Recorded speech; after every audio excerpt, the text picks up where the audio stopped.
આપ કોર્પોરેટરો સિટી લિંકમાં ચાલતી ગોબાચારી પકડવા મોઢા પર કપડું વીંટાળી સામાન્ય મુસાફરોની જેમ બસમાં મુસાફરી કરી ટિકિટ ચેકર પણ પૈસા લઈને ટિકિટ નહીં આપતા કૌભાંડ ઝડપાયું છે। વિવાદના પર્યાયમાં સિટી લિંક બસ સર્વિસ ફરી એક વખત વિવાદમાં આવી છે। ભૂતકાળમાં અનેકવાર જોવા અને જાણવા મળ્યું છે કે સિટી લિંકનો સ્ટાફ મુસાફરો પાસેથી પૈસા લઈને ટિકિટ આપતો નથી। આવી જ રોજબરોજની ફરિયાદને લઈને આજરોજ પાલિકા વિપક્ષ નેતા પાયલ સાકરિયા, ઉપનેતા મહેશભાઈ અણધડ, વિપક્ષ દંડક રચનાબેન હિરપરા અને ટ્રાન્સપોર્ટ કમિટી સભ્ય શોભનાબેન કેવડિયા સરપ્રાઇઝ વિઝિટ કરવા એક બસમાં સામાન્ય મુસાફરોની જેમ મોઢા ઉપર કપડું ઢાંકીને બેઠા હતા, જેથી તેઓની ઓળખ છતી ન થાય। પૂણા ગામથી અમેઝિયા સુધી મુસાફરી કરી, જેમાં H351 નંબરની ગાડીમાં ગેરરીતિ સામે આવી હતી, જેમાં કંડક્ટર ટિકિટ નહોતો આપતો અને પૈસા પડાવી લેતો હોવાનું ધ્યાનમાં આવ્યું હતું। આ અંગે પૂછપરછ કરતા મુસાફરોએ જણાવ્યું હતું કે આ તો રોજનું છે। ટિકિટના 10ને બદલે અડધા એટલે કે 5 રૂપિયા લઈને વગર ટિકિટે મુસાફરી કરવા દેવામાં આવતી હતી। એટલું જ નહીં, શાળાએ જતા નાના બાળકો પાસેથી પણ રોજના 10 રૂપિયા લઈને ટિકિટ આપવામાં આવતી નહોતી। આ બાબતે કારણ પૂછવા ઉપર જવાબ મળતો કે મશીન બગડેલું છે અથવા અન્ય કોઈ પ્રોબ્લેમ છે। ત્યારબાદ આપ પદાધિકારીઓ સુરત રેલવે સ્ટેશન પહોંચ્યા હતા। ત્યાં પણ સ્ટેશનથી પાંડેસરા જતી બસમાં મુસાફરી કરી, જેમાં ફરીથી એ જ ગેરરીતિ સામે આવી। વિપક્ષ નેતા પાયલ સાકરિયા અને ટ્રાન્સપોર્ટ કમિટી સભ્ય શોભનાબેન કેવડિયાએ તાત્કાલિક વિજિલન્સ અધિકારીઓને સ્થળ ઉપર બોલાવ્યા અને દંડ તેમજ કાર્યવાહી કરાવવા તજવીજ હાથ ધરી હતી। આ બાબતે વિપક્ષ નેતા પાયલ સાકરિયાએ જણાવ્યું હતું કે રોજ કંઈક કેટલાય મુસાફરોને વગર ટિકિટ ઉપરના પૈસા લઈ મુસાફરી કરવા દેવામાં આવે છે, તો પાલિકાને રોજ લાખો રૂપિયાનું નુકસાન સહન કરવાનો વારો આવતો હશે। મુસાફરો તો પૂરા પૈસા આપી ટિકિટ લેવા માંગે જ છે, પણ એજન્સીના માણસો ઈચ્છતા નથી હોતા અને જાણી જોઈને ખોટના ધંધા કરવા દેવામાં આવે છે। આજે અમે સવારથી બધા જ કોર્પોરેટરો અલગ અલગ રૂટની વિઝિટમાં હતા। ઘણા બધી ફરિયાદો આવતી હતી કે અમારી પાસેથી પૈસા લઈ લઈશું પણ ટિકિટ નથી આપતા। ખરા અર્થની અંદર બધા લોકો જોવે છે, લાઈવ શેર માટે કે લોકોને બધાને ખબર પડી કે ખરી હકીકત શું છે। આજે જેટલા લોકો જોવે છે બધાને હું કહું છું કે જ્યારે આપણે સિટી બસ, DRTS બસ કોઈ પણ બસમાં ચડીએ, આપણે 20 રૂપિયા ચૂકવવાના થતા હોય ને આપણી પાસે 10 રૂપિયા લઈ લે કે મેં ટિકિટ નથી આપી। ખરેખર આપણને એવું લાગે આપણને ખૂબ સસ્તું પડ્યું, પણ આપણને સસ્તું નથી પડતું। કરોડો રૂપિયાનો કોન્ટ્રાક્ટ કોઈ કંપનીને આપવામાં આવે છે કે જે બસ ચલાવે છે। એના માણસો હોય છે, કંડક્ટર, ડ્રાઈવર, એના મેન્ટેનન્સના ખર્ચા બધું આપણે કોર્પોરેશન દ્વારા કોઈ કોન્ટ્રાક્ટરને આપવામાં આવે છે અને એ જે રૂપિયા આપવામાં આવે છે તમારા મારા તમામના વેરામાંથી આપવામાં આવે છે, જેથી ઓલ ઓવર છેલ્લે જોવા જઈએ તો આપણા બધાના ખીચાના જે આપણે વેરા સ્વરૂપે પૈસા આપ્યા છે એમાંથી જ આ બસો બધી ચાલે છે। એટલે જ્યારે આપણને એવું લાગે કે ભાઈ આપણી પાસેથી 10 રૂપિયા લીધા છે, 20 રૂપિયા થતા હતા તો આપણે ટિકિટની જરૂર નથી, એવું નહીં।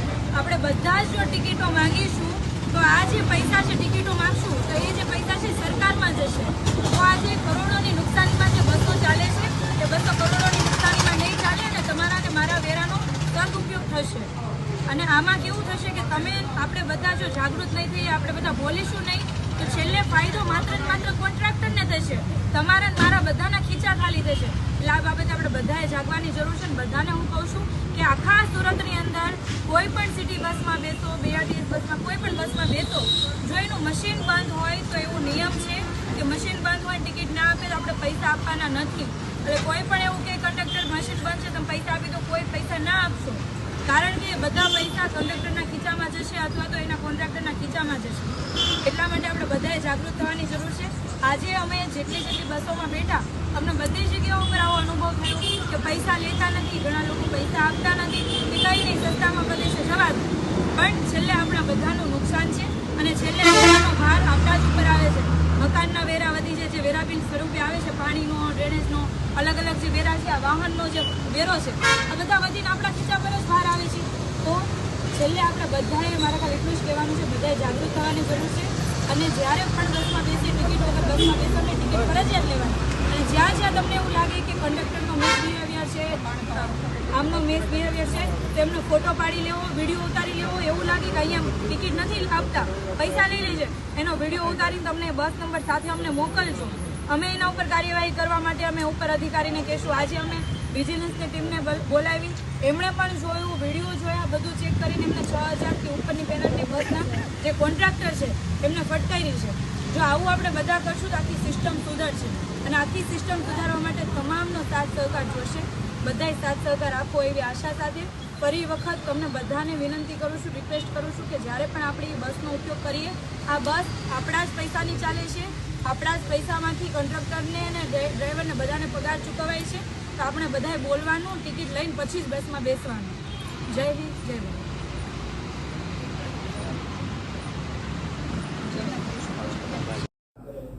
નમસ્કાર, સોમનાથ મરાઠે. ગત રોજ એક કંડક્ટર બાબતની જે ફરિયાદ અમને પણ મળી છે, હું જણાવવા માગું છું, હું જ્યારથી ચેરમેનનો આ પદભાર લીધો છે ત્યારથી આપણે આ શહેરમાં ઝીરો એક્સિડન્ટ પોલિસીનો આપણે અમલ કરાવ્યું છે અને તે અમલ અમે લાવ્યા પણ છે. હું દરેક મતલબ અલગ અલગ સ્થાનકોની બસ સ્થાનકોની અલગ અલગ રૂટ પર અલગ અલગ ડેપોમાં હું પોતે વિઝિટ કરતો હોય છે અને કરોડો રૂપિયાના આજ દિન સુધી કોઈએ ફાઇન કર્યા નહીં, એટલા ફાઇન હું કર્યા છે. અને જે કંડક્ટરો જે ચોરી કરતા હોય છે, અમે આશરે 1000 જેટલા કંડક્ટર અને ડ્રાઈવર હમણાં સુધી બ્લેકલિસ્ટ કરી ચૂક્યા છે. પરંતુ કંડક્ટર ડ્રાઈવરને બ્લેકલિસ્ટ કરવાથી હું સમાધાનમાં આવવાવાળો ચેરમેન નથી. જે એજન્સી આપણી પાસે કામ કરી રહી છે, ફેર કલેક્શન એજન્સી, અગાઉ પણ મારા આ સિટી લીગના વડા સાથે વાત થઈ હતી અને એક કંડક્ટર ચોરીમાં પકડાય તો એને 50,000 તુરંત જ એને એજન્સીને પણ ફાઇન કરવાનું નક્કી કર્યું હતું. ત્યારબાદ બીજી વાર પકડાય તો એને 3 લાખ રૂપિયા, ત્રીજી વાર પકડાય તો એને 5 લાખ રૂપિયા. આજે પેલા ટેન્ડરમાં એસયુબીમાં ભલે ના હોય, પરંતુ ફાઇન કરવામાં અમે કોઈ આગો પાછું જોવાના નથી. ગત મહિનામાં પણ અમે અલગ અલગ એજન્સીને, પછી એ બસ સ્થાનકની સફાઈ હોય અથવા સિક્યુરિટી બાબત હોય કે બીજી અન્ય ઇલેક્ટ્રિક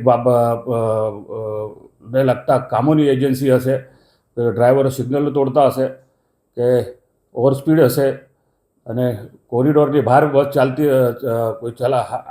ચલાવતા મળે, અથવા તો બસ સ્થાનક પર સિટી બસ એ સ્થાનકની પાસે ના ઊભી રાખે, અથવા જે કંઈક બसेस કે ડ્રાઈવર લોકેટ દેખાય, તે આવી એજન્સીઓને આપણે ગત મહિનામાં પણ 92 લાખ રૂપિયાનું દંડ ફટકાર્યો. તો અમે આ વિરોધ પક્ષને હું જણાવવા માગું છું, તમે પોતે સીધું વિજિલન્સને ફોન કરો. તમે જઈને જે ચેકિંગ કરો છો, તમે ખાલી દેખાવ પૂરતું, વિડીયો બનાવવા પૂરતું, ફેસબુક પર મૂકવા પૂરતું કરો છો, પરંતુ આ શહેરને, આ જનતાને ટ્રાન્સપોર્ટેશનનો આપણે સારામાં સારો પર ડે 2.5 લાખ લોકોને આપણે જે લાભ આપી રહ્યા છે, આવનારા દિવસોમાં હજુ પણ આપણે એનો વધારવા કરવા માટેનો પ્રયાસ છે.